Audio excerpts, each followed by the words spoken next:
All right, I think we are live.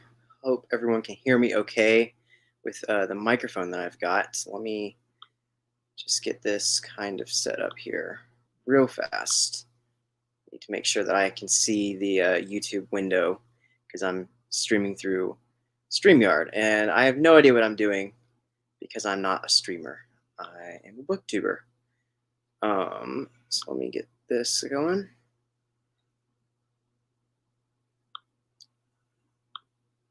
I need that. All right. Perfect. I think we are good to go. All right. Welcome, everybody. Thanks for joining in to the Lord of the Readathon. This is my first live stream, and I have really no idea what I'm doing at all. And I'm not great at doing live streams and like improvise lecturing and talking and commentary and all of that kind of stuff. I'm usually better at it when I'm doing it on a recording. So sorry if I'm a little awkward or stumbling here and there, but welcome. I'm just right here in front of my bookshelves, kind of set up on my bed, so it's really unprofessional, just bare bones setup here.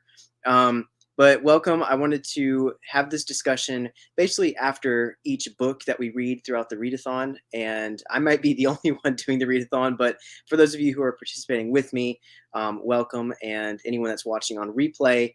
I hope you guys enjoy and can comment after the fact if you have anything you'd like to say.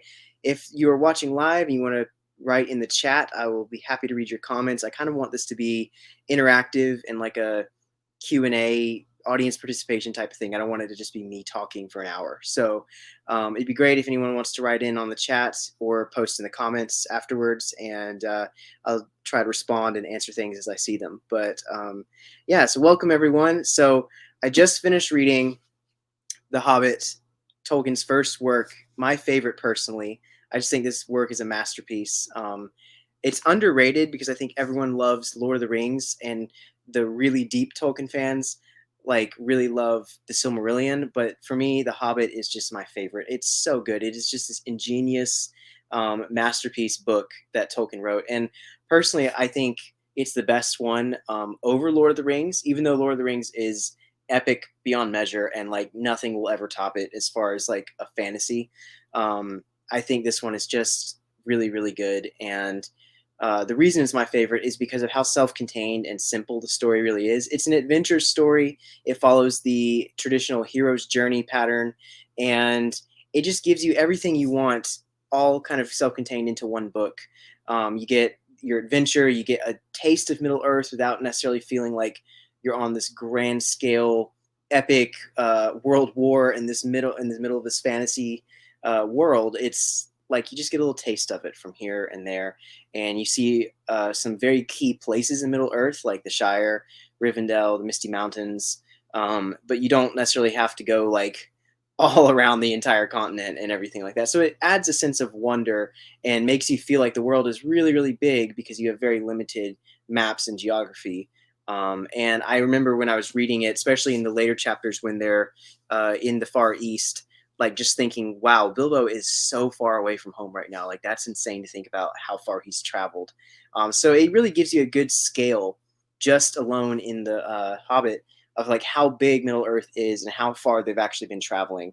So I just really love it for that reason, and I really like just the simplicity of the story as being an adventure story with Bilbo. I relate to him so much, of just being kind of a homebody, sort of a person that likes comfort and likes being where they enjoy like their lives, like their home, and that sense of homely comfort, if that makes sense. And that's another thing I think is a big theme of The Hobbit. It's about home, and I really like that because the dwarves are trying to get to their home, and Bilbo's like constantly missing his home, and going back to his home is kind of the reward at the end of the journey for him. So I just really like it, and I like Bilbo a lot because I feel very relatable to him, like just being that type of person, but also someone who goes on an adventure and finds some courage in him, but isn't necessarily like a archetypal like warrior or some epic elven hero, kind of like Legolas or Aragorn. He's just a simple uh, small fellow in a wide world, as Gandalf calls him at the end of the book. I just really like that, and I kind of resonate with that of being someone who has like bits and pieces of his personality. I feel like so I'm reading the book. I'm like, yep, I definitely am like that sometimes. But yeah, it's a really great novel, and I don't know why I'm holding it sideways. But this is my illustrated edition. I just got this earlier this year. It I couldn't pass it up. It was so beautiful. It's such a great edition. So um, yeah, this is I forgot like which version of the book this is. Like if it's a deluxe edition, collectible edition, whatever. But it's illustrated. It has these beautiful illustrations by Alan Lee, and the cover is fantastic. But I'm going to put it down for now because I'm kind of tired of holding it the whole time. Um, so yeah, that's why I really liked The Hobbit as a story, and I'd love to know what some of you all's reading experience has been. If you've been reading along with me, or if you've read The Hobbit anyways, like ever, sort of what your reading experience was, and what you thought about it, like what you enjoyed about it or didn't enjoy about it. Because I think that the book is fantastic. I think it's almost perfect. There's a few things that I don't quite like, but that's really just subjective to me. I don't think it's necessarily a flaw in the book.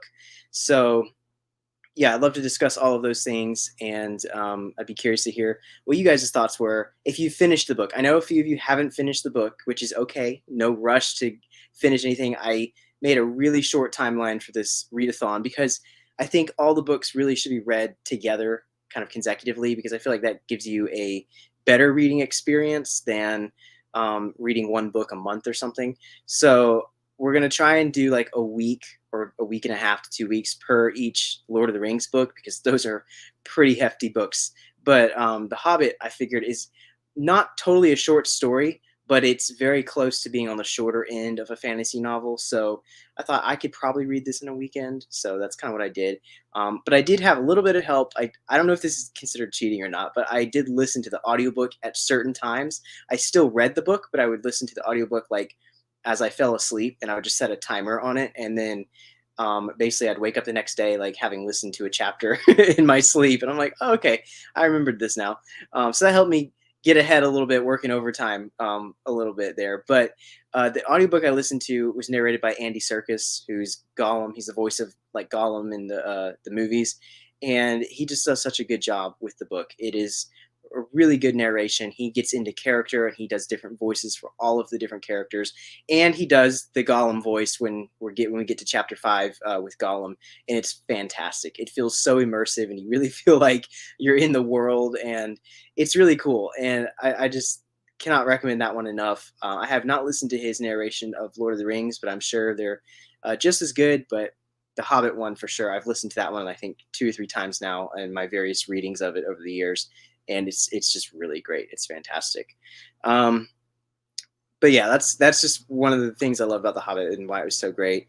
I think something like if we're going to talk a difference of The Hobbit versus Lord of the Rings, is that obviously The Hobbit is a lot more whimsical. It was written for his children, so it doesn't have a lot of the same like epic mature scale that Lord of the Rings has, and some of those themes in it. It does feel like Lord of the Rings might be a little more elaborate and carefully crafted, and has a little less optimism, I would say. I think Lord of the Rings is a tad bit more bleak than The Hobbit, because The Hobbit is very witty and very like fun going and cheerful. I don't know about happy, but cheerful and like very just optimistic. And Bilbo is always like thinking on his feet, and he's always trying to be very optimistic, even when he's miserable and complaining about things. He still tries to just have this very positive attitude, which I like, even if the book's not saying he's happy. Like I can tell that he's trying his best. So I think that's kind of fun. Um, and I also think I like Bilbo more as a protagonist than I do Frodo. And I love like both characters. Like, don't get me wrong, I love everything Tolkien. I have a whole shelf back here for Tolkien. But I think my favorite protagonist is probably Bilbo and not Frodo.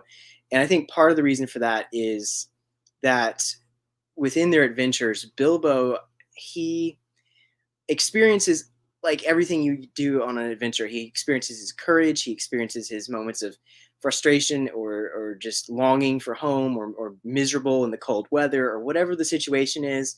But he also experiences like tragedy and a lot of dealing with like some grief and a lot of that betrayal, all those kind of deeper themes that are very lightly in the book. They're not like the central points of the book, but they're lightly touched on, more so in the end when we get towards like the battle scenes.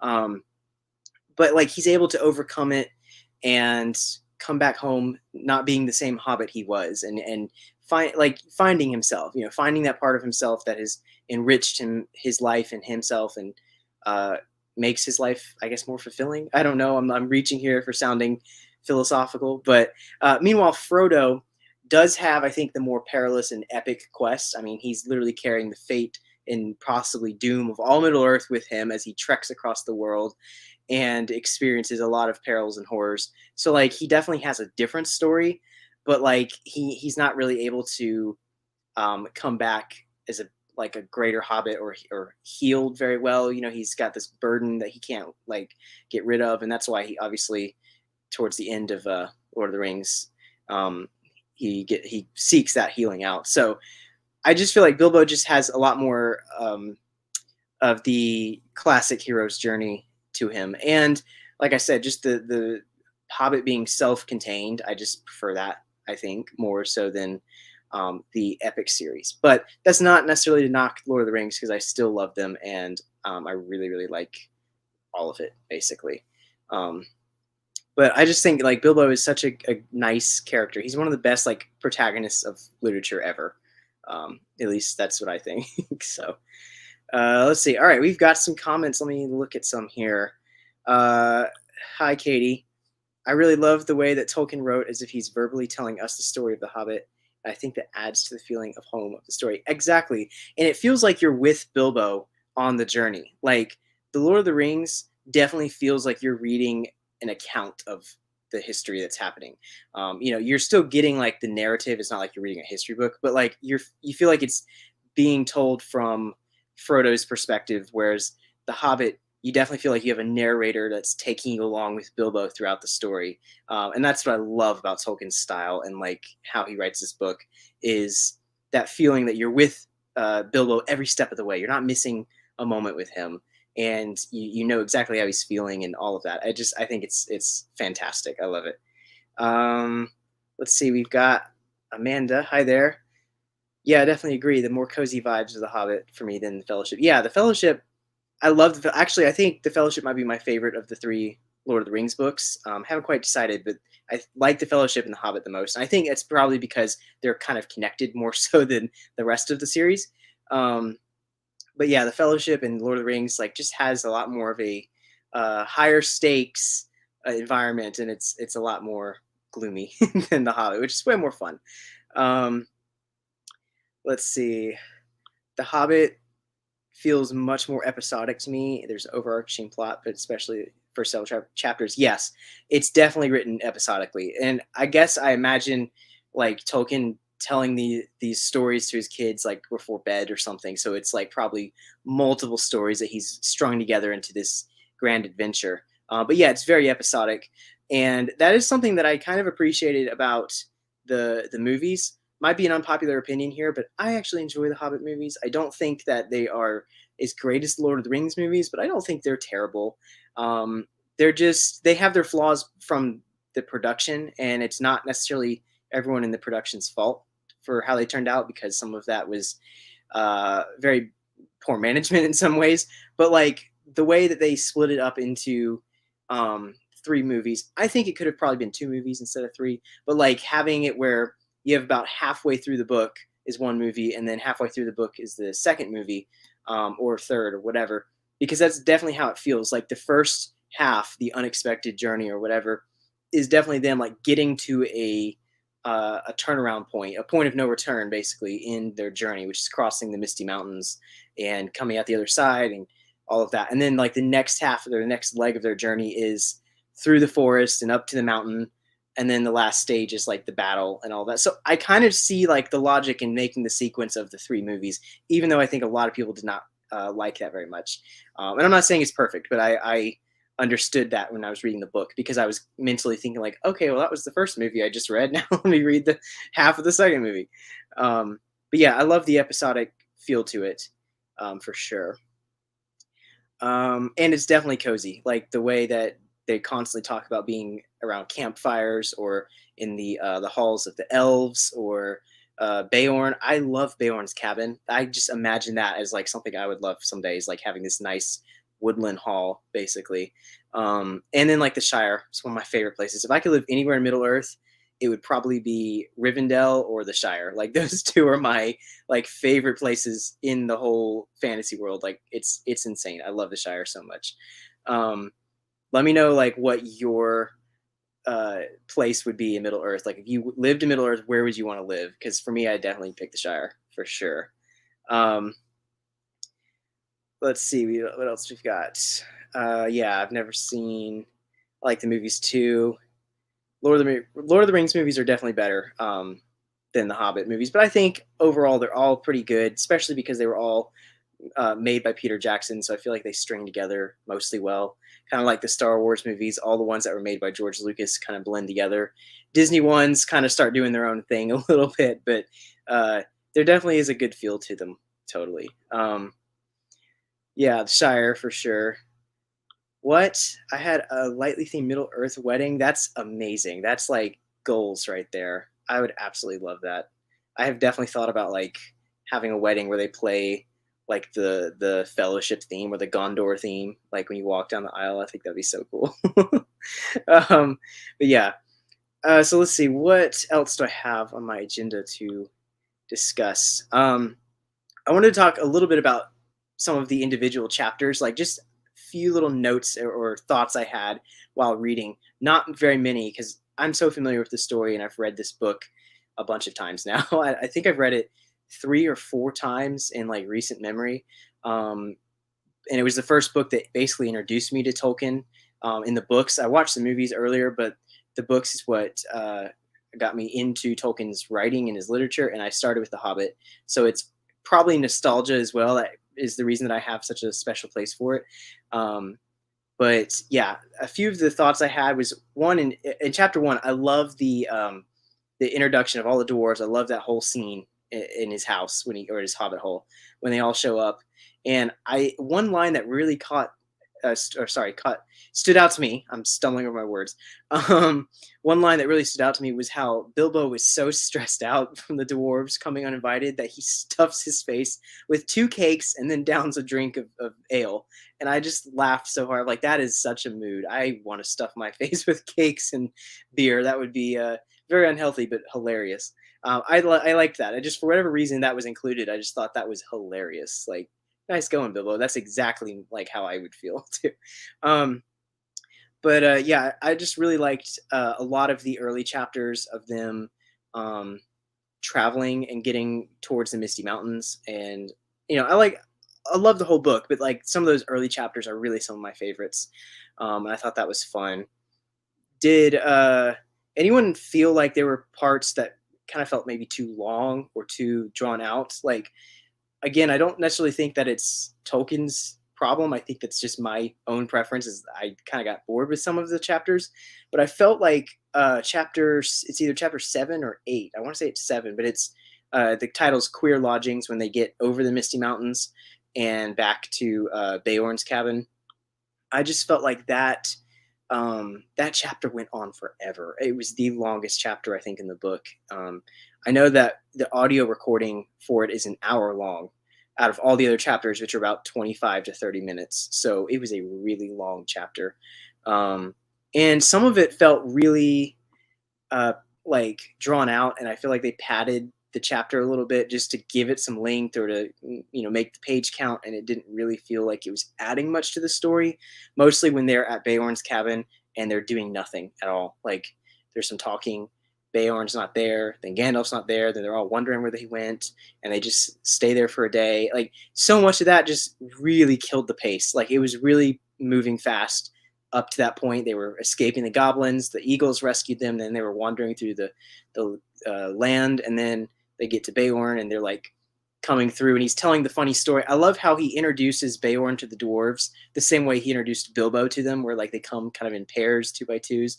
That was pretty clever, and I like the way he cleverly added the dwarves into his story as he went on to distract Beorn. Like I thought all of that was great, but then after that, like the pace just drops off, and I felt like it was really really slow. And then it picks back up once they get towards Mirkwood.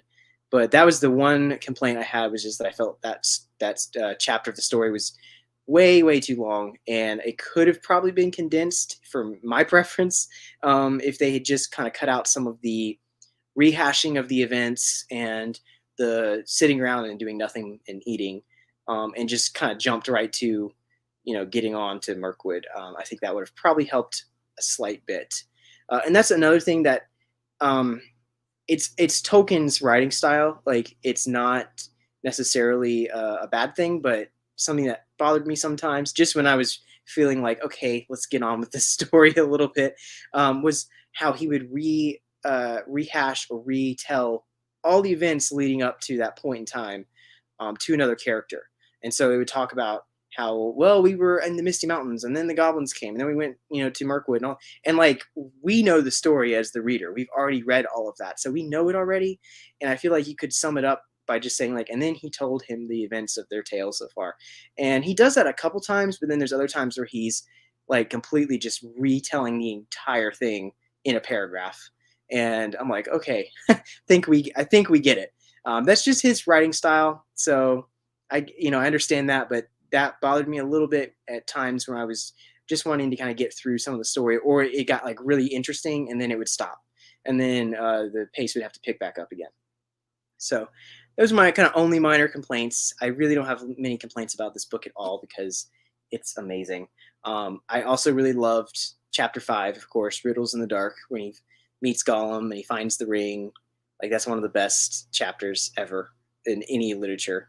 It's amazing, and I really like the similarity of that with chapter 12, whichever one, the Inside Information, I think, where he's talking to Smaug the dragon, and like they're kind of baiting each other, taunting each other a little bit, going back and forth.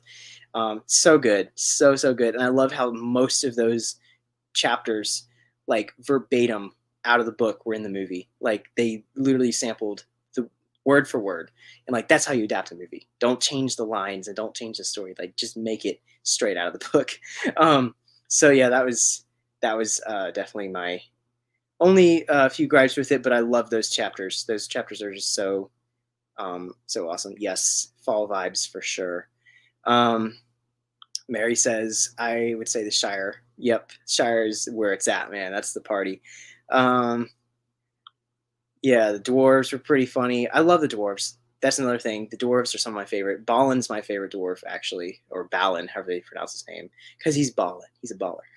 But he's so great. He just has such a tender spirit towards Bilbo, and he's kind of his companion on the journey. Even though the friendship mostly is Thorin and Bilbo, I like Balin as like the secondary friend side character, because he kind of looks after Bilbo. He understands, and he's more sympathetic to Bilbo's plight on the journey than Thorin, who's like trying to press ahead and get there as fast as possible and all of that. So yeah. And I think to what y'all were saying earlier, so I can find it again, the episodic tone. I definitely noticed that as well, with how every chapter is kind of formulaic, where they are journeying, they come into like danger, basically they get captured, and then they have to escape, and then they go on, and then they get captured again, and have to escape, and that happens like 3 times in this book, or 4 times, like the trolls, and then the goblins, and then Mirkwood, and then the dragon, I guess. I mean, Lake Town, they don't really get captured, but they kind of spend some time there. But it's like very formulaic and repetitive, so you can kind of like predict it. I don't really have a problem with that, but I just noticed like, wow, this book is basically just repetitive in the way it is. And then I noticed how at the very beginning of Fellowship, this changes a lot in Fellowship because of how much bigger the adventure is, and like the grander scale of it all. But I noticed that the Fellowship at first kind of like almost pays homage to the Hobbit, of like the way it follows the same type of journey. So Frodo leaves the Shire, he gets all the way to Rivendell, and then they go over the Misty Mountains. And I think at one point they even go towards where the trolls were. I forgot if that's called Weathertop or if that was somewhere else. But there's a scene, at least in the movie I remember, but I think in the books too. Um, there's like the trolls and and their giant statues, and so then they go to the Misty Mountains. They don't necessarily go like over the Misty Mountains into the North Wildlands. They go south towards Lothlorien, but like they go into Moria, and then they have to fight the goblins and the Balrog. So it's like the same type of journey of going over the mountains, going east, and all of that. So I think that was kind of interesting that he might have used a little bit of the Hobbit's timeline to kind of structure a little bit of the Fellowship. Obviously, it diverts a lot from there, but I just thought that was interesting. All right, let me try to catch up. Thank you guys so much for commenting. Like, it's great to like try and scroll down and find all these comments. I was not sure how many people were going to be watching because this is kind of my own personal readathon I'm doing. I haven't necessarily made this like a major event or anything. Chapter 7 is over 30 pages in my edition, and it's a lot of conversation, but I don't think it adds to the chapter. Yeah, that's kind of, or the characters. Yeah, that's how I felt. Like, I appreciate it because Tolkien wrote it, like every word that Tolkien wrote, but it is a little bit long, and I feel like it probably could have been cut down just a tad bit, but that's just my modern storytelling perspective. I think the other thing too, and I'll get into this later because I do have a lot to talk about, of Tolkien's inspirations and some of the things he wrote that were inspired by poetry, especially like epic poetry from medieval times. And that's a lot of times that's how medieval poetry goes, where it can be somewhat repetitive. Songs and poetry like that is very repetitive sometimes, and so I think he was honoring that style a little bit. Let's see. Yeah, the Fellowship's intro is very similar to The Hobbit, and I like that. Like, it's good. It's kind of a passing of the torch from Bilbo to Frodo. So I really appreciate that. And I like that the first chapter of the Fellowship is named The Long Expected Party as a reference to the first chapter of The Hobbit. It's great. It's just, like I said, Tolkien was just brilliant. He was just a genius. Ivan asks, or is it Ivan or Yvonne? I'm sorry if I pronounced it wrong. Do you have a favorite character? Yeah, Bilbo, basically. If I had to cut it down to like a favorite character of each like race of Middle Earth, of elves and dwarves and hobbits and everything, then like, yeah, Bilbo would be my favorite choice, I think, as a hobbit. And elves, it's a really hard choice, I think, between either Legolas or Galadriel. And then Gandalf, of course, my favorite wizard. He's the best. He's like the best character in the wizard group. And like, just in general, he follows that hero's journey pattern of being kind of a mentor or kind of a guide. You see it in pretty much every story that follows this pattern. Dumbledore, Obi-Wan Kenobi, Gandalf, whatever it is, there's always like the elder figure. So I really like Gandalf. He's just so amazing. He's so good.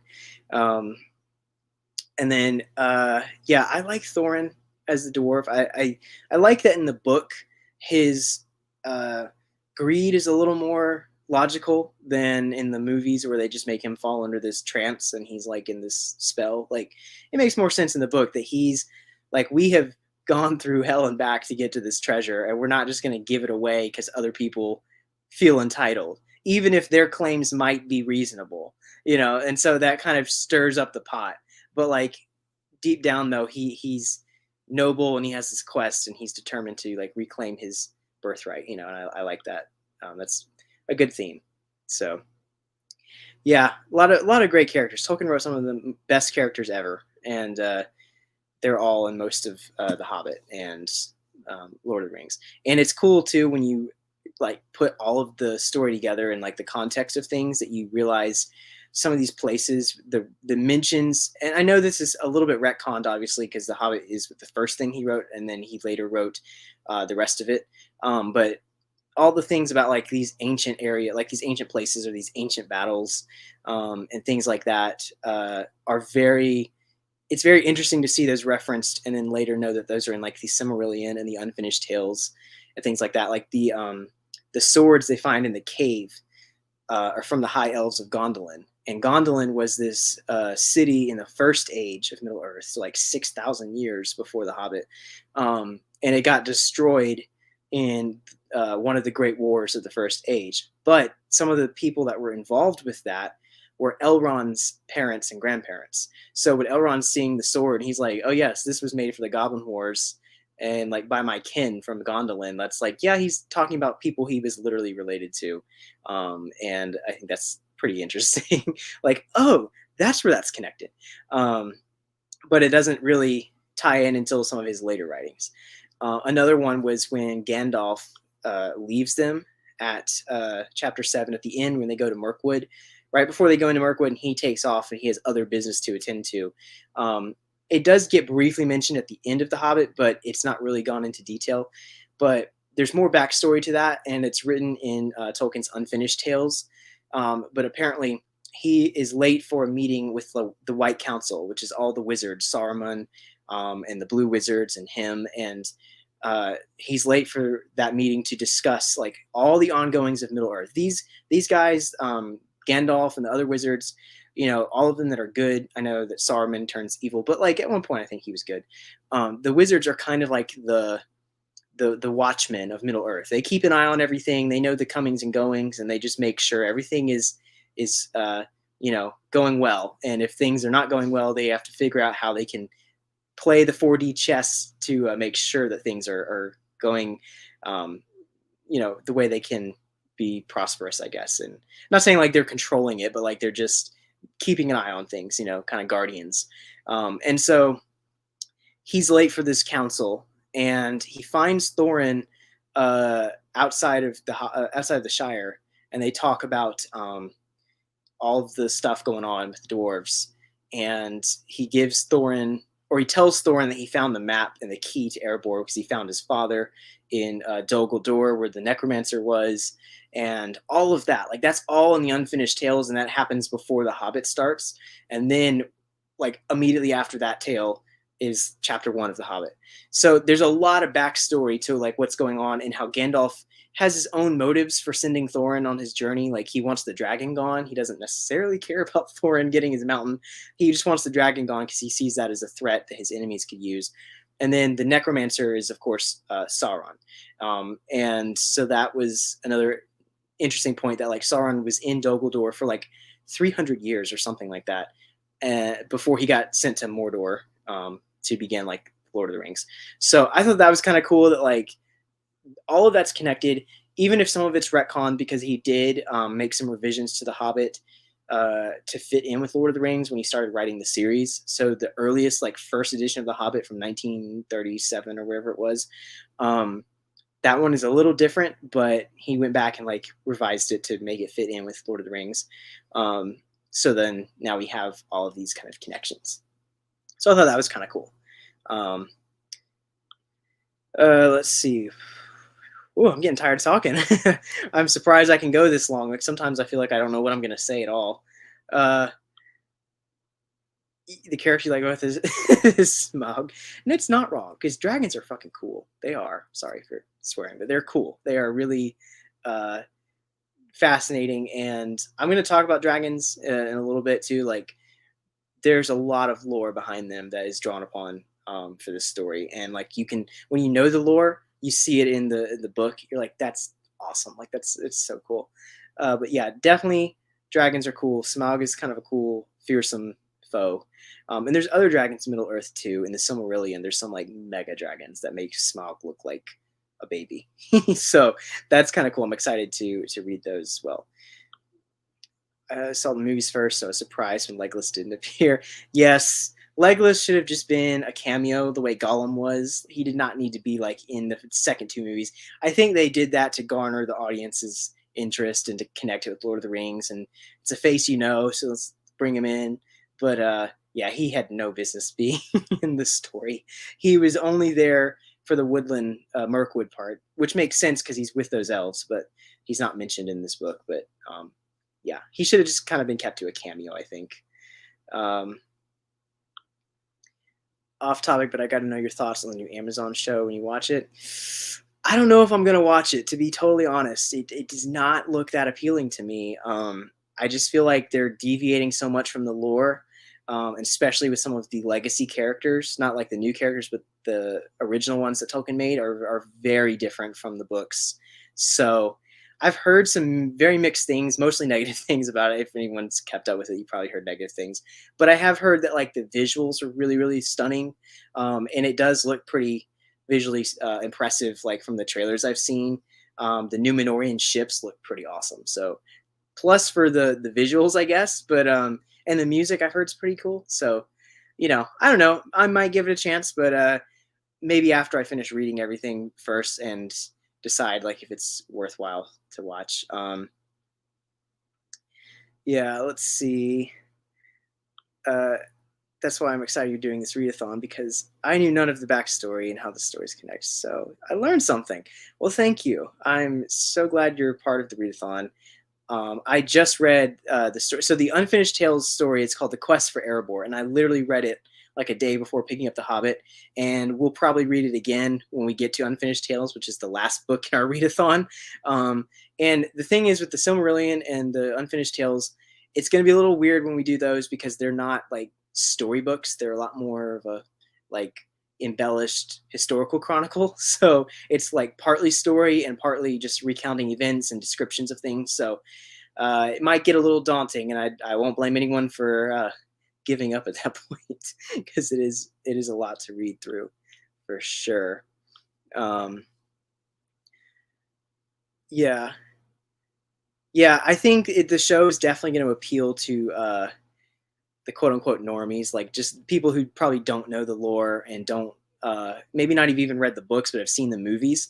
And I think if it was like not attached to Lord of the Rings and it was just like a fantasy show, it might probably do better. But with like everything that gets kind of made in the modern times, Star Wars, Harry Potter, Lord Rings of Prime, whatever it's called, Rings of Prime, Rings of Power, whatever it's called, all these things that are sort of um, derivative products of something that was like a legacy or pinnacle like art or film in the past.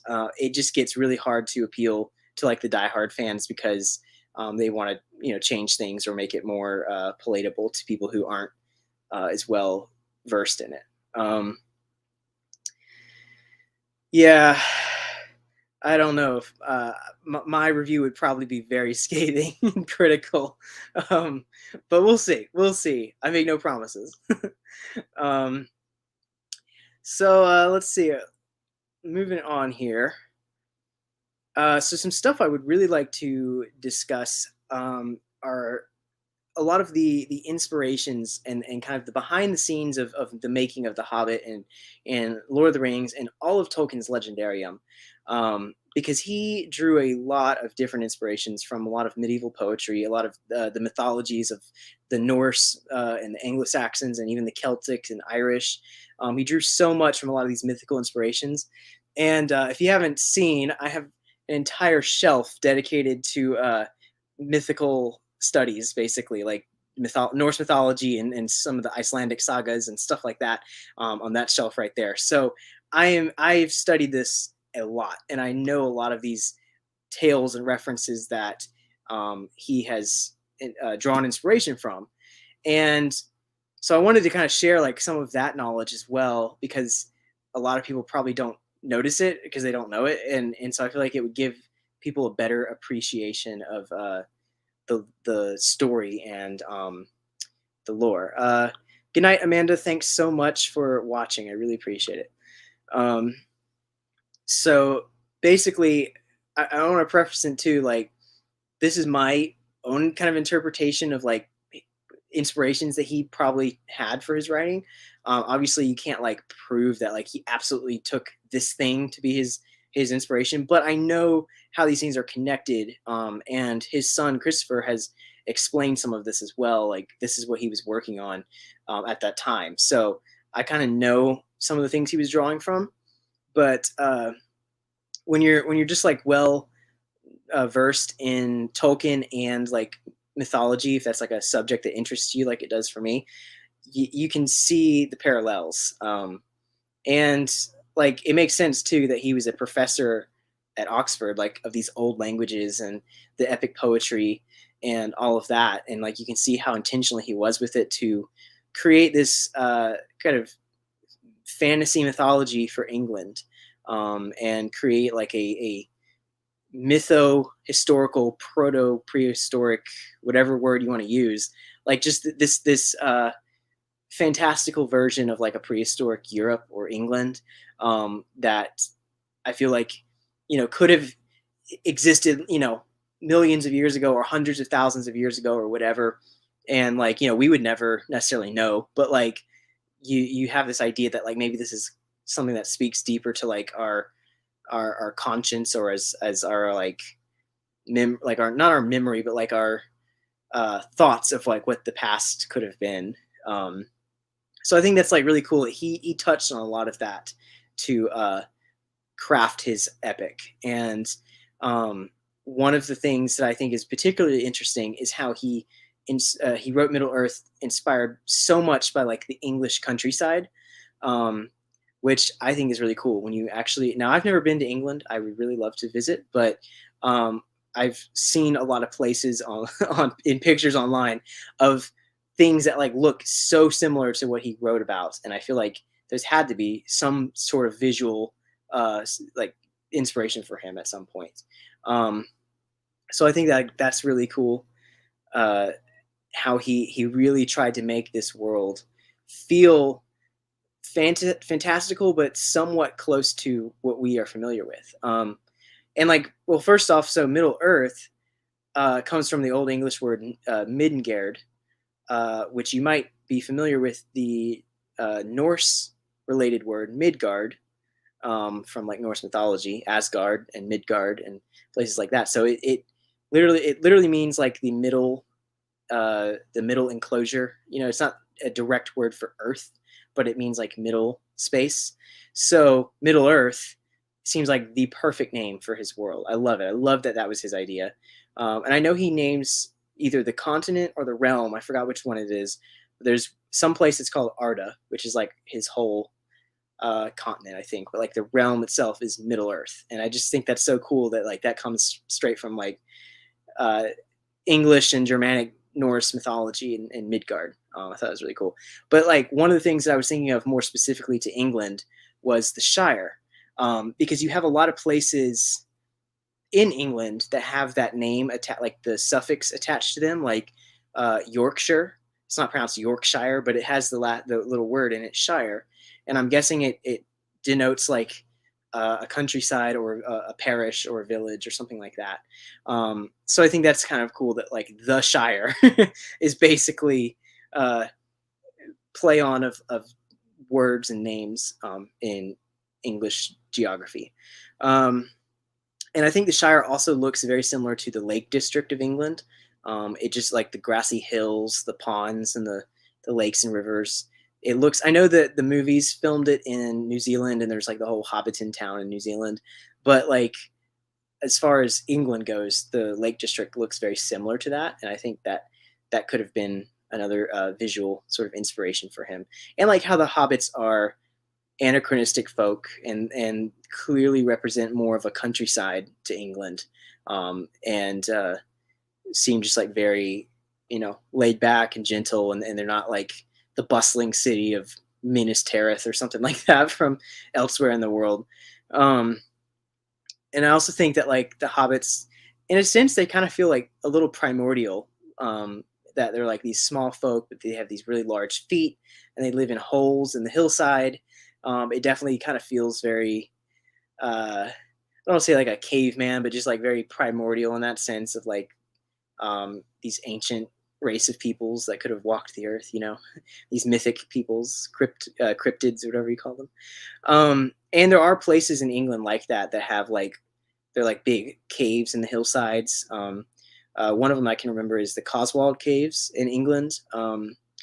And there was like archaeological evidence that people like hunter gatherers and whatnot lived in those caves like 70,000 years ago, which is blows my mind to think about like how long ago that was, and that there were people living in England, probably some of our ancestors that, if you have English heritage, that were there and living in these caves. And you're like, holy cow. So I think that's kind of a neat thing to think about. Like, yeah, the hobbits kind of make sense that they're living in these little hill caves. And you also have stuff like the Iron Age hill forts, the Celtic hill forts. You can find those if you know where to look in England. And you've got like the roofs with the thatched house. I mean, the houses with the thatched roofs, or like the very grass and straw looking kind of house or huts, stuff like that. It just all reminds me a lot of the Hobbit. So I just thought that was cool that so much of that kind of connects to the Shire. Um, and the Misty Mountains, I think, are also another good marker of like geography. I think they're like the Swiss Alps, basically. I can't remember where I read it, but somewhere I was reading about Tolkien spending time in the Alps, and I think that probably inspired him as well. And like the way that the Alps are a like natural geological border, kind of between Northern Europe and Southern Europe, because they border right on like Italy and Austria. And then in Middle Earth, the Misty Mountain Range is like the marker of the east and west, and it's like that's like the edge of the wild right there. And you go east of the mountains, you're in the wild. So I think that's kind of cool. Like I really like that idea. Um, and then Lake Town or Esgaroth, I think might also be kind of part of the Lake District. I don't know. These are just my thoughts. I don't know exactly what he was pulling that from, but I just think those are very similar locations in real life to the Middle Earth. So I thought that was pretty cool. Are you reading The Fellowship of the Ring right now? That'll be the next book. So I finished The Hobbit, so I will be starting The Fellowship pretty much right away. But if you want to finish The Hobbit first, like if you hadn't finished it and you still need to, like it's fine, no rush at all. It probably helps me to get a little ahead so that I can kind of prepare live streams and reviews and things like that. But yeah, reading The Fellowship next, and basically just from there, it's just back to back Fellowship, Towers, Return of the King, and yeah, the train don't stop. So yeah, it's going to be kind of a slog fest. So get prepared mentally to like read what you can. If you have to use the audiobooks as like a little crutch or helping aid there, I don't blame you, because that definitely helps me when I need to dedicate time to reading, but I don't have the time. So I just listen to the audiobook and I feel like I'm just getting ahead because the narrators can read fast enough for me to understand, but not like as fast as I can read the page. So yeah, definitely helps to use audiobooks. Would definitely recommend them. And there's some audios that are not necessarily audiobooks, but they are dramatizations. If you look on, I guess they're on Audible, but you probably find them on YouTube. Ian Holm, who played Bilbo in the Lord of the Rings movies, he basically narrated these dramatizations of Lord of the Rings way back in like the 1980s for BBC, and they're awesome. Like they have such a great like effect and performance to them, and all the voices are there. There's music and different casts of voices. It's phenomenal. I'm not saying you could read that in place of an audiobook or the actual book, but they're definitely the closest thing you could get between a movie and an audiobook. So it's worth checking them out for sure. Lake Town feels like industrial age England, I guess. I mean, they're all kind of living on the water, and all their huts are made out of wood. So I think of industrial age England, I think of like the Charles Dickens era, the chimney sweeps and stuff like that. But yeah, they're definitely more of a trading outpost, and they're living in the shadow of the mountain because they're scared of the dragon. So yeah. But yeah, man, I had prepared like some other stuff I wanted to talk about with like different characters, the hobbits and the dwarves and stuff. But honestly, like I'm a little tired, so I don't know if I want to go into like a 2-hour lecture on so much of this stuff. I mean, this has been a pretty awesome conversation so far, anyways. But I will talk about the dragons though, because that to me is interesting. So if you haven't known the history of like Tolkien and writing his story, Tolkien, as a professor at Oxford, he made a translation and a commentary of Beowulf, the epic like Anglo-Saxon Old English poem. I actually have it right here. It's his copy of it, his translation and commentary. And he, if you can't tell, there's a dragon involved. He basically made a translation of this while he was a professor at Oxford in 1926, I think, or 27. I think it was 1926. Is what the forward said. And then he wrote The Hobbit in the late 1930s, I think 1937. So about 10 years after he had been working on Beowulf. And at the time, he was the world's foremost expert on Beowulf in his time, which I think is awesome. That he was like the number one dude that knew more about this poem than anyone else. And it goes into like him writing this whole thing and creating this mythology, because a lot of Anglo-Saxon poetry is only exists in fragments. So we have pieces of it that have survived, but we don't have like the way Norse mythology is, I think, more greatly recorded. Now, keep in mind, it was all recorded by like, scribes and monks and stuff. So I don't know like exactly how accurate it could be, because it was recorded in like the 1200s, but like the Norse myths have like a huge volume called the Poetic Edda that has like all of the poems in it and stuff. Anglo-Saxons did not have anything like that, so they just have some books and fragments of passages and poems. And one of them was Beowulf, and actually at one point there was only one copy in existence, and it was damaged in a fire. And so we're very lucky that we still have this poem and that is survived and been passed down, because it was almost lost.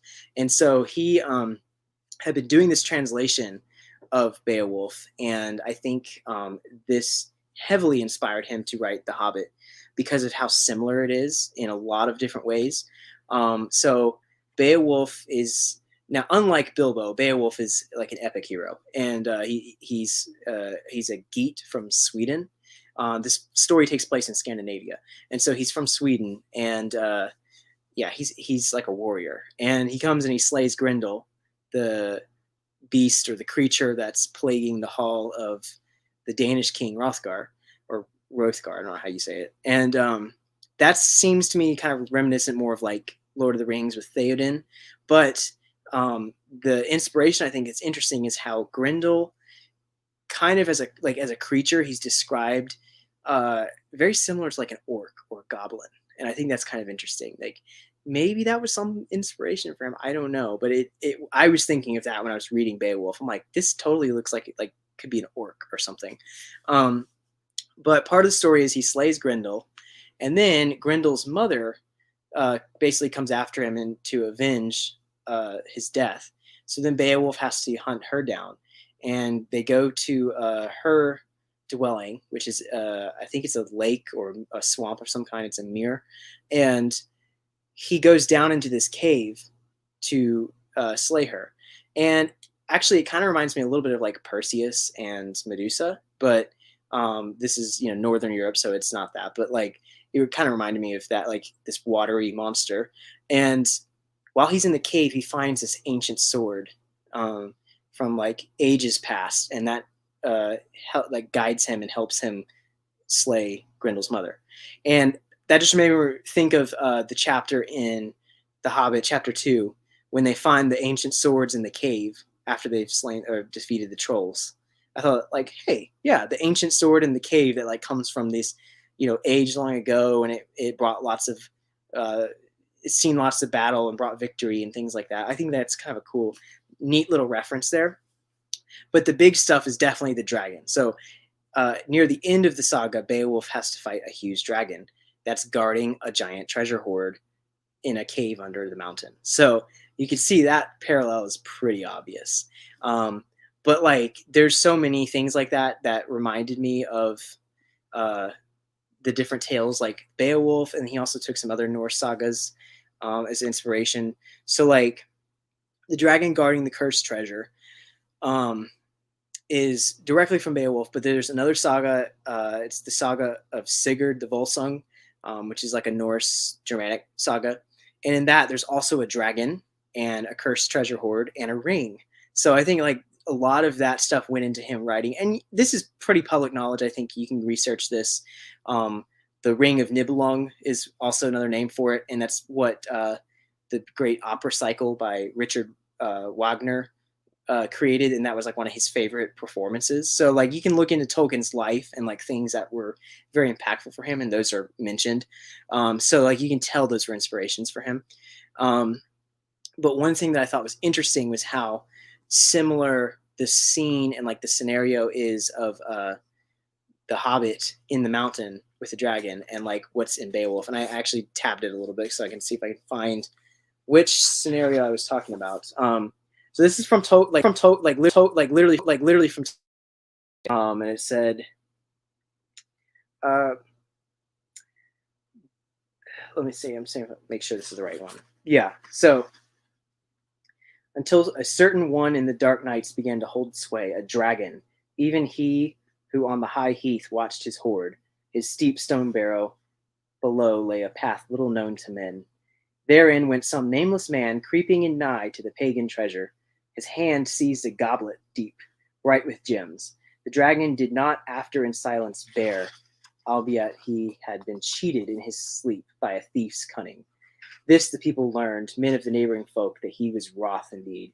So like that's very similar to Bilbo going down to meet the dragon, stealing the gold cup to bring back to the dwarves, and the dragon, saying, "Well, thief, show yourself," all that kind of stuff, and getting very mad and going and attacking Lake Town and all of that. Like this, it's from Beowulf, man. It really is. So I think that was a really neat reference. And then there was a few others like that. The hoarded loveliness did the old despoiler wandering in the gloom find standing unprotected. Even he who filled with fire seeks out mounds of burial. The naked dragon of fell hurt that flies wrapped about in flame. Him do earth's dwellers greatly dread. Treasure in the ground is it ever his wont to seize.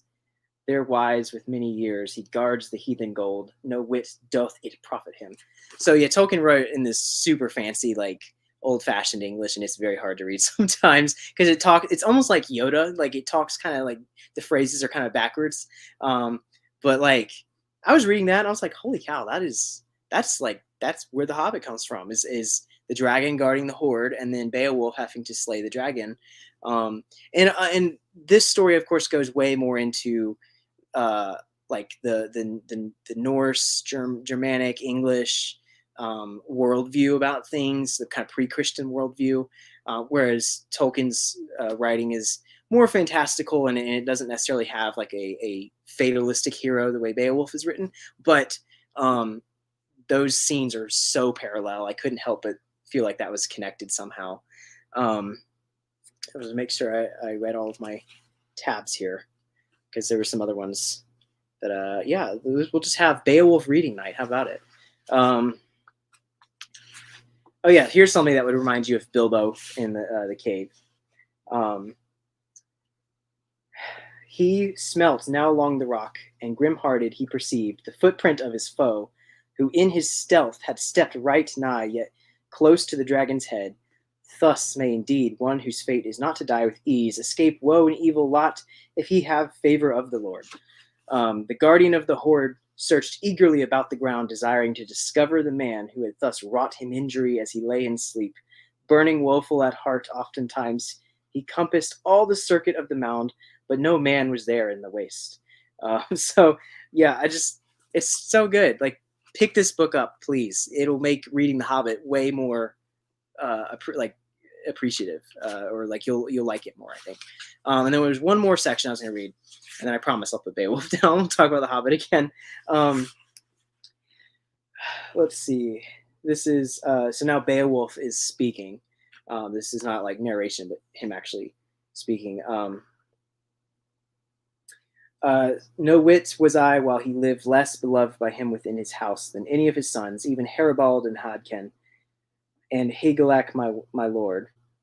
For the eldest as never should it have been by a kinsman deed, the bed of cruel death was made, when Hadkin's arrow from his horn tipped bow. His horn tipped bow. I cannot read tonight.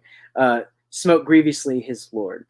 So this is talking about two princes that die in battle or kill each. One kills the other, and the names Haribald and Hodkin or Hathkin are very reminiscent to Balder and Hod from the Norse myth of like the death of Balder when he shoots the mistletoe dart. I think that's kind of a reference to that, but it's also similar to like Thorin and his brother dying or Fili dying, and the strife of among the dwarves and all of that, like the familial strife.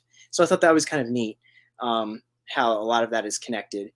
So yeah, a lot of it does come from Beowulf. I know I'm like lecturing now. I'm talking about Beowulf, but like this goes into like the writing of the Hobbit, and I'm trying to think of something else. Oh yeah, so I had something else on my notes here about it. Tolkien also wrote in one of his essays, which I've yet to read, but I've heard about what he wrote about. Basically, he is defending his choice of using a dragon as the main antagonist of his story. And I think he directly relates that to Beowulf, and viewing the Beowulf poem is not only obviously an epic myth from like European culture, from our culture, but also as somewhat fantasy. And how those two different types of writing or genres of writing kind of overlap sometimes. Because the thing about it, if you were living in those times, right, in the like the Viking Age or something, and you didn't have TV or books or anything like the entertainment that we have today, your entertainment was going to be the performances and the skalds singing the songs and poems of the epic deeds of their ancestors and their wars that they fought in, and like that would be sort of your revelry and entertainment. And of course, some of these sagas may have been mytho-historical, based on some real events, but also embellished with the animism of the pre-Christian worldviews of these different peoples.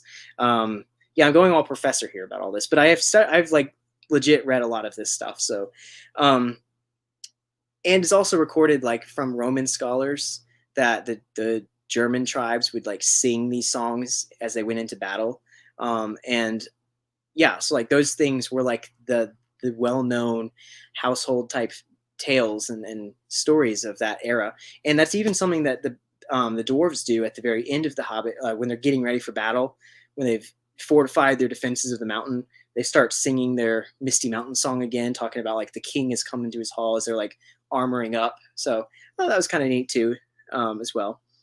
But yeah, and then I think one last point I'll add on like some of this historical stuff is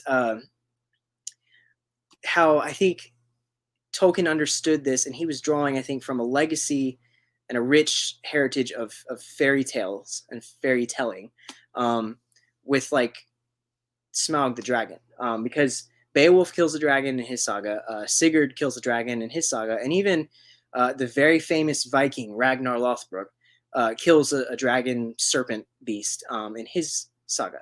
And I think that these are partly like where the basis of the fairy tale idea of the prince slaying the dragon comes from. And there's even a Norse myth where Thor slays the great sea serpent. And that's something that's found in almost every European mythology. You can look at like the Greek mythology, Norse mythology, Slavic mythology, even Vedic, like Indic mythology. So the whole theme of dragon slaying is very, very prominent within myth. And you also had like Viking ships with dragon heads, and you had different banners that had dragons on them. In England, you had the dragon banner of House Wessex and the Saxon dragon, and the Welsh dragon. The flag of Wales has a big red dragon on it, and there's a saying in Welsh which I cannot pronounce because I can't speak Welsh, but it says something like "the red dragon will show the way" or something like that. I like that; it's very cool. So like that's all over European like culture, and even in Tolkien's world, you have the Green Dragon Inn. That's where the dwarves go to meet the Hobbit when he's catching up to, like, when he wakes up, he oversleeps and he's running off on his adventure, leaving the Shire. They're waiting in Bree at the Green Dragon Inn. And I think it's kind of interesting that like that's the Green Dragon, and Smaug is the Red Dragon at the end of the story. think that was kind of interesting. Maybe that means nothing, but I thought that was interesting. And so like the dragons are all over Tolkien's lore and mythos, just like they are in like Western European culture as well. And of course, other cultures have their own types of dragons too. But I thought that was just really interesting how he was drawing a lot on that motif with Smaug the dragon and Bard the bowman and stuff like that. And oh yeah, and Bard being a descendant of the people of Dale. So there's this stuff in chapter what is it, chapter 12, I think, where Bilbo and Thorin are talking, and it's mentioned about the thresh that's knocking on the cave entrance, the secret entrance, and he mentions how the men of Dale used to understand the language of threshes and could use them as messengers and understood the language of birds and stuff like that. And that's later mentioned when Bard is trying to shoot Smaug down out of the sky, and the thresh tells him to wait a moment and get the right shot. And all of that stuff that's connected to the Sigurd Volsung saga, where after he slays the dragon, he drinks the dragon's blood because he's badass like that, and he can understand the language of birds. That's how that was like a folkloric thing. As you drink the dragon's blood, you can understand birds, and the birds tell him where to find the Valkyrie shield maiden Brunhild. And after the dragon is slain in The Hobbit, now all of a sudden the ravens come back to the mountain and they're talking to the dwarves. You have Rook, who's the son of Croc, and he's like the raven that messages between Thorin and Dane in the Iron Hills. And then Bard hears the Thresh's language. So like there's like that theme in there as well of the birds being able to communicate after the dragon is gone. So I think that was kind of cool. That was kind of a neat little thing that I thought was interesting there. So yeah, I could go on and on about that for hours of just different folklore and stuff that was in Tolkien's work, whether or not he was directly inspired. But again, like there's not some document that says Tolkien wrote from this source, you know, but like you can see the parallels when you've read some of these poems like Beowulf and some of the Norse sagas and stuff. So yeah, all right, let me catch up on some comments. I've been rambling for enough now. Thing I remember the most of these books, and what was my favorite part, were the songs. I really love the story of Durin and the history of Moria, told in a song. What were your favorites? Yes. So that song I think is told in Lord of the Ring. It's in Fellowship of the Ring. What's his name? Gimli is singing that song about Durin. It's a beautiful song. I love that. Yeah, absolutely. My favorite song from The Hobbit, though, is definitely the Misty Mountains. I love that when they're singing that in his Bag End and in his home, when they're singing about the Misty Mountains.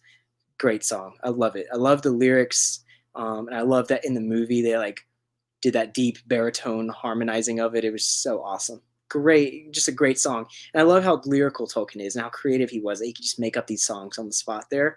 And that was one of the complaints I heard about like some of the movies where there was too much music and too much song in it. But I'm like, that's like all over the book. They're always singing in the book. And I think some of that too is like part of the culture of the dwarves, the hobbits, and the elves. Like all of them have like their own little song traditions. So yeah, those were definitely my favorites. Misty Mountains, and then yeah, the story of Durin for sure. I forgot what that song is called though. There's a name of that song.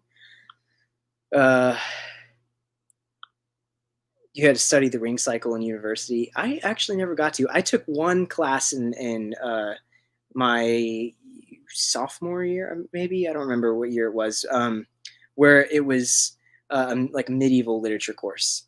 And that really, like, I was already into this stuff, but like that really got me more into it because that was a legit class I could write stuff on. And I actually had to write a paper on Beowulf, and I read Tolkien's translation to write Beowulf. Well, I should say, I skimmed Tolkien's translation to write my paper on Beowulf. But that was something that I just found really interesting. So yeah.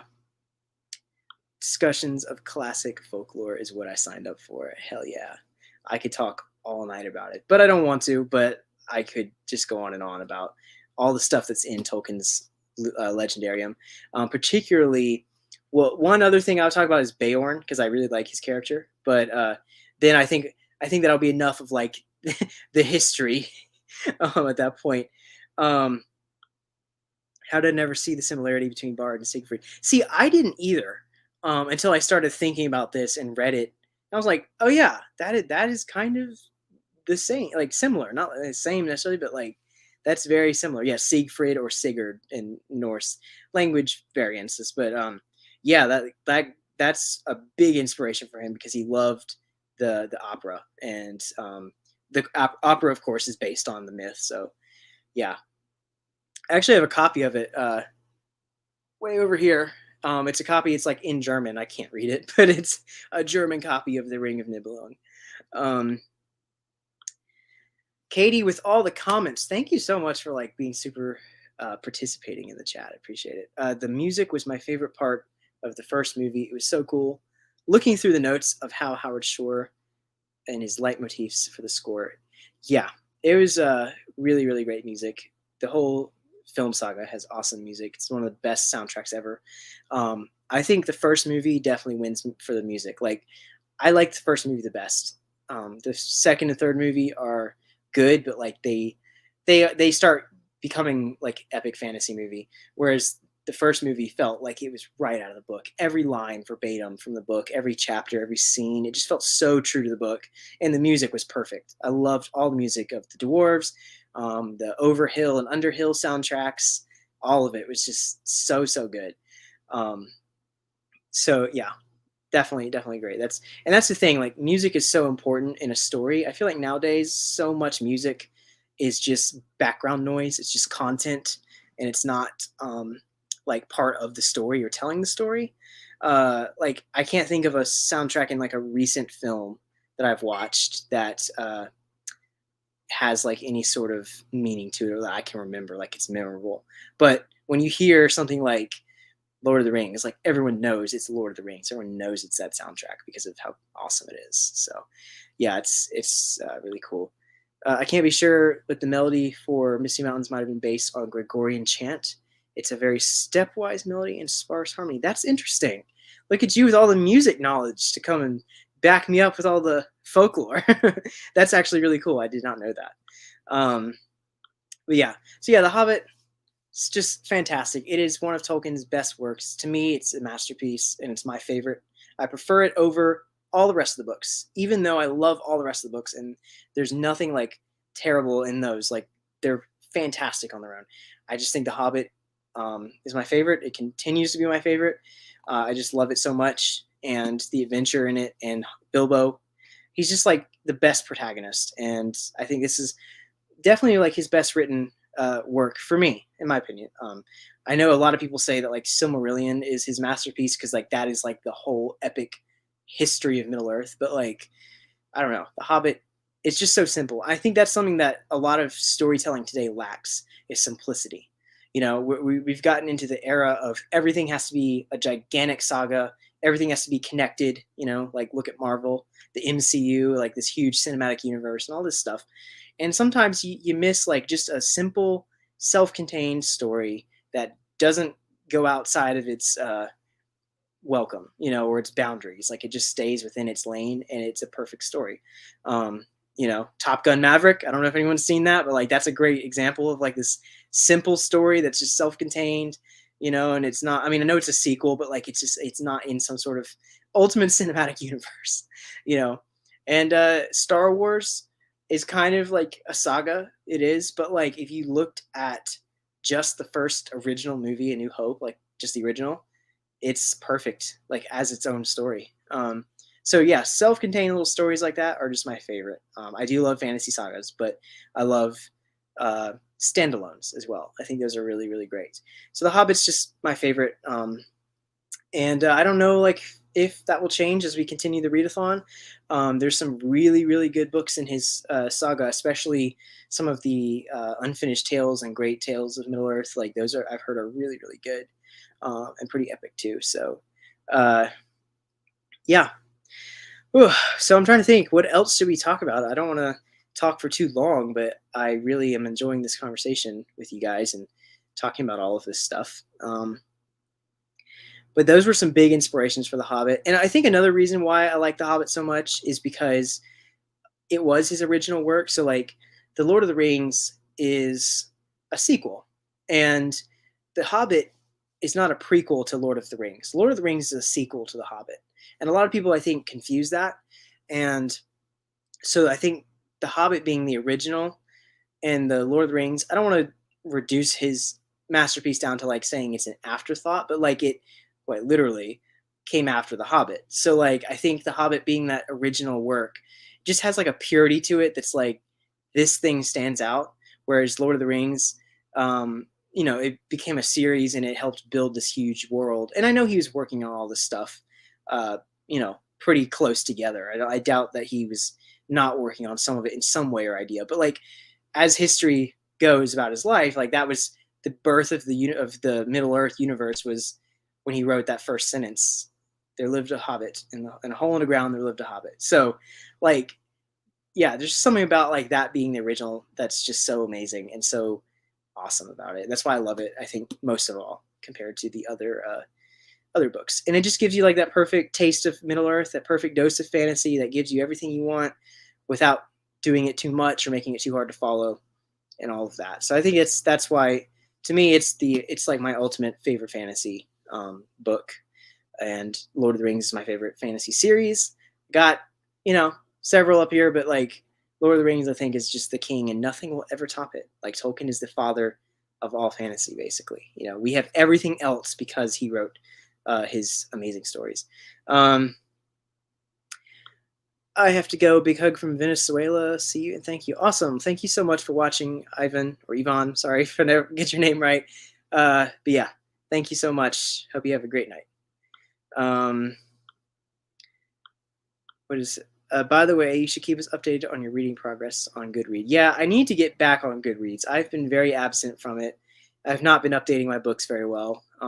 It's just kind of like hard to do. Sometimes I feel like that place is just dead.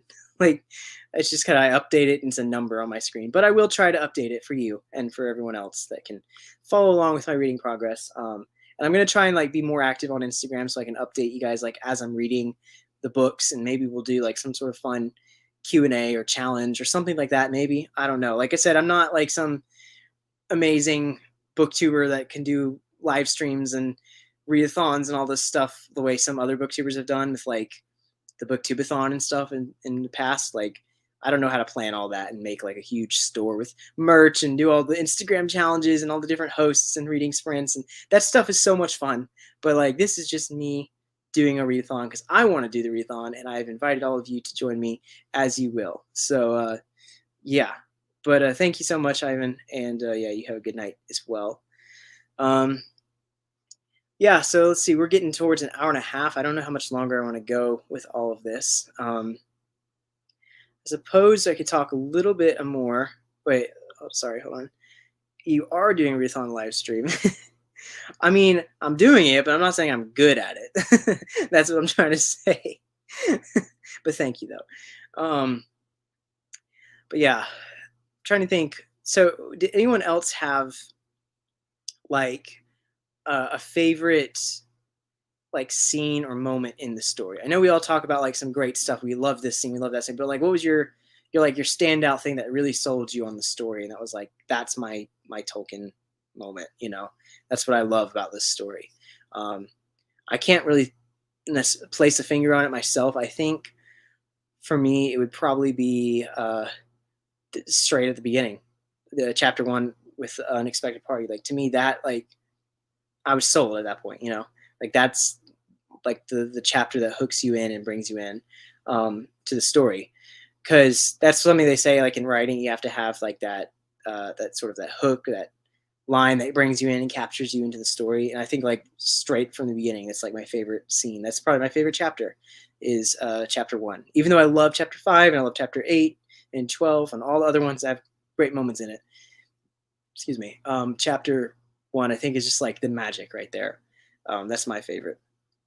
But yeah, and I really liked the ending. I don't know, we hadn't talked much about the ending yet, but I really like when he comes back to the Shire. Like I just love that sort of return journey. It just feels so peaceful, and it's a little mellow. It's a little like bittersweet because he's been on his adventure and now he's returning. He's going back towards his home, and just like you can kind of feel how he's changed. Like it's almost like you're with him the whole way. So like the narration is explaining this to you, but you kind of feel like you're in his thoughts a little bit.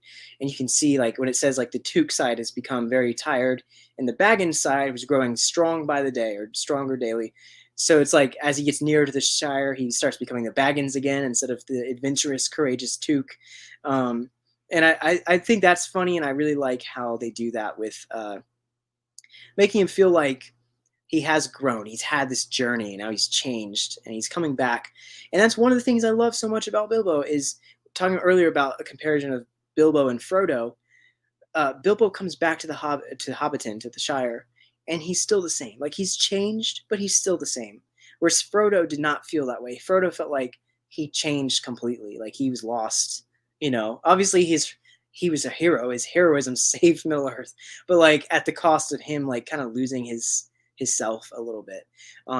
Which they're different heroes. Frodo's a lot more of a tragic hero. Bilbo's the more positive hero. But like that's what I like about Bilbo is that he's positive and he's his spirit and his personality doesn't change, but he comes back, a little more learned, a little wiser and stronger and more fulfilled. So that I just love the ending. I think the ending's beautiful, and I love that it comes and it ends right back where it starts. It ends with him back at Bag End, and Balin and Gandalf come to visit him, and they have tea, and it's like the same exact story, like same exact kind of scenario to echo the beginning. It's like great bookends for the story, great ending. It's like poetry, it rhymes. So I just thought that was really great.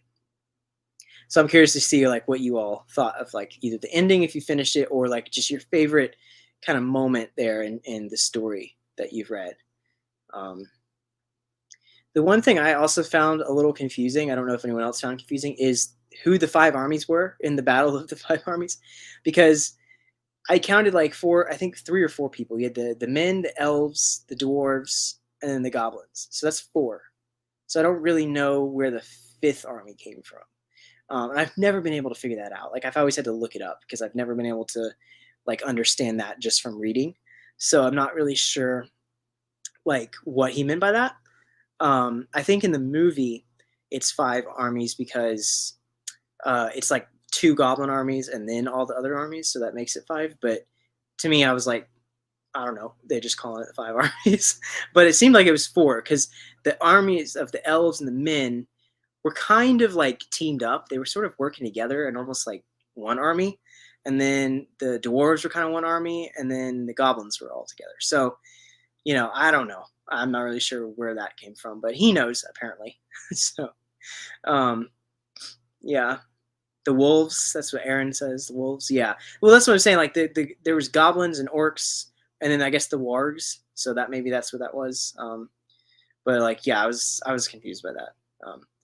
Maybe that could have been a little more clear. I also think it's funny too how Tolkien writes an entire chapter where they're in Beorn's house and wandering through Mirkwood, and it goes on and on and on and on and on and on.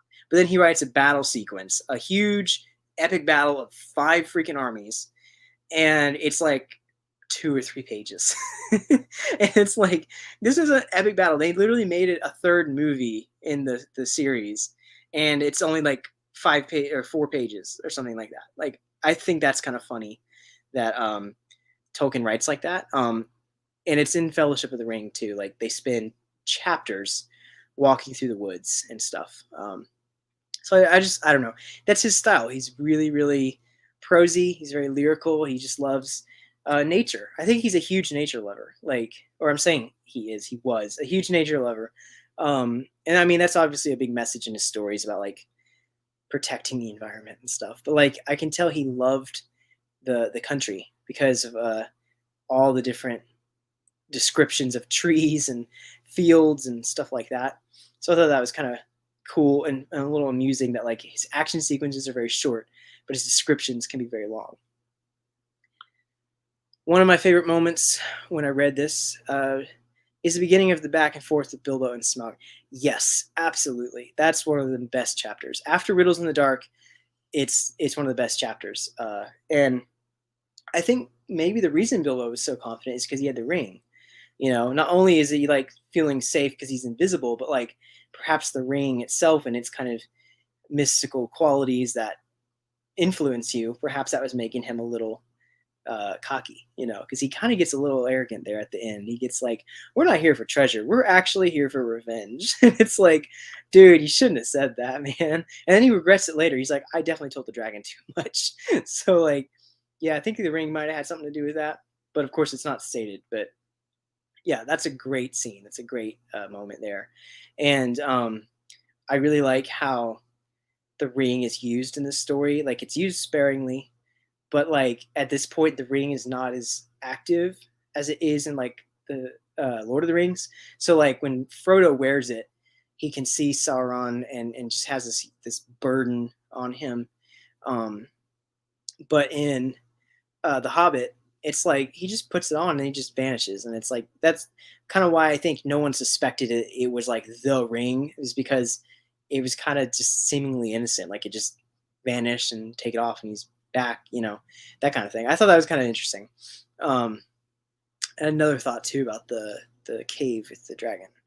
Um, Something about that was like, yeah, just with the ring and everything. I think that just made him a little bit cocky. I think that was kind of funny though, and I like how he finds the ring from Gollum. Like, I think in the original writing of like the first publication of the Hobbit, the ring was a gift given to him by Gollum, and then Tolkien rewrote it to fit in with Lord of the Rings later as he was working on those, to make it like the magic, the one ring of power and everything. So I think that's kind of cool too, because that connects how Gollum locates Bill, or tells them where to locate Bilbo and get the ring back. Um, yeah, so Riddles in the Dark was pretty good. It was pretty awesome. That's one of my favorite chapters. And if you read the audiobook, Andy Serkis does his like Gollum precious voice, and it's so awesome. Like I just love that they picked him to do the narration. It's fantastic. I listened to that on audio specifically because I wanted to listen to that chapter. Um, Smog starts sussing out what's going on. Bilbo starts, yeah, exactly. Like Bilbo's like, "Oh crap, I've definitely gone too far with this," and now Smog is very angry and very dangerous. Like, don't. That's the saying is, right. Don't wake the sleeping dragon. It's a saying as old as time. The ring bit is underplayed in The Hobbit for sure. Yeah, I think part of that's because Tolkien, I don't think originally wrote it as like the Ring of Power. He just wrote it to be like this magic ring. But also, I think because at that point, like Bilbo has only had it for a very short amount of time, and Sauron has not like become like active in Mordor and all of that yet. So I think like there's some reasons why it's not like super influential or powerful yet. But it does get that way, especially the longer Bilbo has it. Because the reason why Gollum is Gollum and has lived there for so long is because of the ring. But yeah, the other thing I think I really enjoy about The Hobbit is how, like I said earlier, about like relating to Bilbo, because I've had like my own adventures, my own there and back again type of adventures. I kind of wanted to share a little bit of this, because I've gone on some serious trips in my young adult, like my teenage years. I took 2 weeks one summer and backpacked and hiked through the Blue Ridge Mountains of the Appalachian Trail. And like I'm telling you, how much it mirrored the Hobbit's journey. Like going through the mountain, we were up mountains. I was sleeping in a hammock every night. I was eating food out of a mug and like a tin bowl, and we were caving at one point. We actually went caving before. I've been caving twice, and both times it's been fantastic. It's the coolest experience. If you can get past the claustrophobia in the dark, tight spaces, like it's amazing. And so I've been under and over hill, literally, and I've been up on top of mountains in the middle of thunderstorms and having to take shelter. I've encountered bears. Like I had a huge adventure through all of that, way back when I was like 16. So definitely like that's something I think reason why I relate so much to Bilbo is like I've been partly on his journey. I haven't seen dragons or fought goblins, but I've definitely been on some of that journey over the mountains and under the hills and stuff like that. Um, but caving though is an awesome experience. Partly why I love the Riddles in the Dark so much is Tolkien's description of the caves and the goblin tunnels. Like it really feels like you're in a cave, because and having been caving myself, I can visualize that. I know what that looks like, and it just makes it even cooler. It is really cool, and I think one of the things that goes into folklore about goblins and dwarves, and Tolkien kind of touches on this, like in the way he writes with the dwarves and stuff, as living underground. So they're kind of seen as like the spirits or the people, the folk of the earth, under the earth. And underground really feels like a realm of its own. You know, you've got like the underground, you've got the world above us, you know, the overworld, whatever you want to call it, and then like this realm of the sky or the realm of the heavens, you know, these types of ideas of like different realms where nature lives and thrives and stuff. The underground really feels like that. Like when you go into these caves and it's just engulfing darkness and all you got is like your lamp, your headlamp. Um, it's like really cool. It's not spooky. Like I was not scared at all. It was like fascinating to know that like there is this humongous world of geological networks under the earth, basically everywhere, and especially under mountains. So like when Bilbo's going down to the heart of the Misty Mountains, I'm like, yeah, I've been down to the heart of mountains before. I've gone caving into some mountains, way down to the like miles down, 2 3 miles down, and I saw some really cool places. I went through a cave, cavern room that had a gigantic waterfall going through it, and way up at the top, I could see like this really, really faint blue, dim blue light, which I think was light leaking in from a entryway up in the surface. But it was like really far away, so you couldn't see the light. You could just kind of see like faint glow of it, but not like the actual entrance or anything. And then I've had to climb across like underground canyons that went down like 20, 30 feet and trek through like an underground creek before. There was one place we were going to go as a route to kind of go out that the water had flooded that room, so we couldn't go through it. So we had to go around it and go through a different place. And we literally trudged through like an underground river creek or whatever. It wasn't like a river flowing, but it was like a big lake or pool of underground water. It was freezing cold and it was pitch black dark. So all you could see was like the water reflecting on your light and stuff. So I'm like, yeah, Bilbo goes down there to like the lake and he finds Gollum. I've been there. So I know exactly like how that all feels and looks like. So and it's just wanted to share that fun story because like that's another reason why I love The Hobbit so much is just how I was totally visualizing that when I was reading it and when I was actually on my hiking trip. I was thinking about The Hobbit the whole time because I'm like, this is very similar to what he was doing. So I thought that was kind of fun. And definitely like when I've gone on those kind of camping trips and adventurous trips like that, like that that kind of melancholy feeling of coming home, like it really is real. Like you really do have that sort of feeling of like you've grown or you've gone on your adventure and you've come back and you feel like a little enriched, you know, you just feel better. It's refreshing, you know, good for the soul sometimes to get away and go on a camping trip or something. So I just thought that was fun. I wanted to share that because that's why I relate so much to Bilbo. It's like partly because I feel like I've had my Hobbit journey there and back again. So anyways, yeah, just rambling on about me now, but like that was something that I really liked. So all in all, I think I'm going to wrap this up because it's getting to be late now. It's been going an hour and a half. Uh, but yeah, so The Hobbit, fantastic read, 5 out of 5 stars for sure. It's the best read. Sorry, I'm looking down. I'm looking at the screen here. 5 out of 5 stars. It's the best read for me. I love all of the books, but this one is just the best. I'm going to keep saying it. But yeah, so I finished this one. So yeah, go ahead and finish up The Hobbit if you're still reading it. Again, no rush or anything, but I'm trying to keep a timeline so I can finish all the books. And so now that I finished The Hobbit, I'm going to go ahead and just start Fellowship like right away. And I'm going to try and read that all of this week and then be back for another live stream next week. Hopefully I can make it in time. But if not, it's not a big deal. We can always adjust. But yeah, I'm gonna start reading the Fellowship and just pick that up right after you finish The Hobbit. And we'll just go from there on our reading order.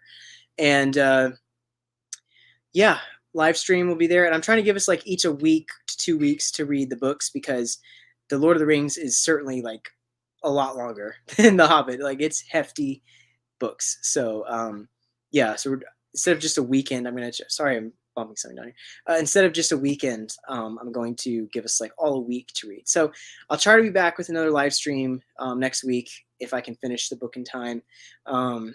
Yeah. then we'll talk. We'll do another one of these long talks and discuss all the fun stuff about Fellowship and all the things I like in that story as well. So I'm really excited too because I ordered the 4K Ultra HD extended editions of Lord of the Rings. So that's in the mail, and I'm waiting for it to get here so I can watch the movies because, like, I can't tell you how excited I am. The extended editions are amazing. The movies are fantastic, but the extended editions are like the greatest piece of cinema, I think. Like, that just makes the movies so much better. And so I'm excited to get that and watch them in like 4K high definition with color grading and everything. Like, I'm super excited for that. So I'm going to try and read the books and then watch the movies. And we'll do another live stream for each of the other books and we'll talk about them.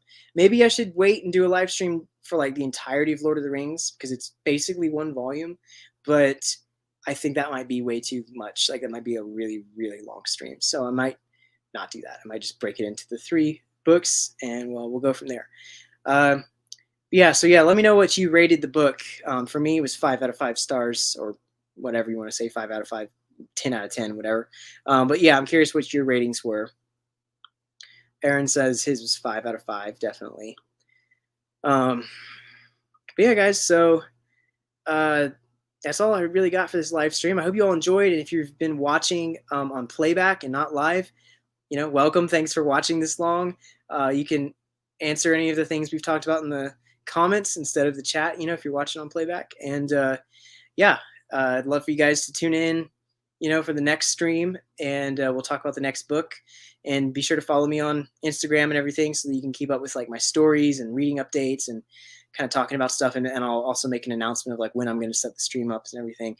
I haven't decided on my times yet, if I'm going to do every stream at like 9 p.m. or if I'm going to wait to do it earlier or later or what. I don't know. So I'll figure that out. But yeah, just follow me on Instagram for updates. And keep an eye out for some new YouTube videos coming your way soon, hopefully. I got to edit those, film some and edit them, and try to have some up. I've got a massive, massive book haul that I want to share that keeps growing, actually, the longer I'm not filming this video. And just some other stuff that I want to film and get my channel kind of rolling. Just be on the lookout for that stuff. And have a great night. I will see you guys in the next stream. Feel free to reach out to me, talk to me throughout the week if you want to. We talk about the books as we're reading them, and that'll be good. So take care, guys. Thanks for tuning in to the live stream. Really appreciate it. Thanks for watching if you're watching it back.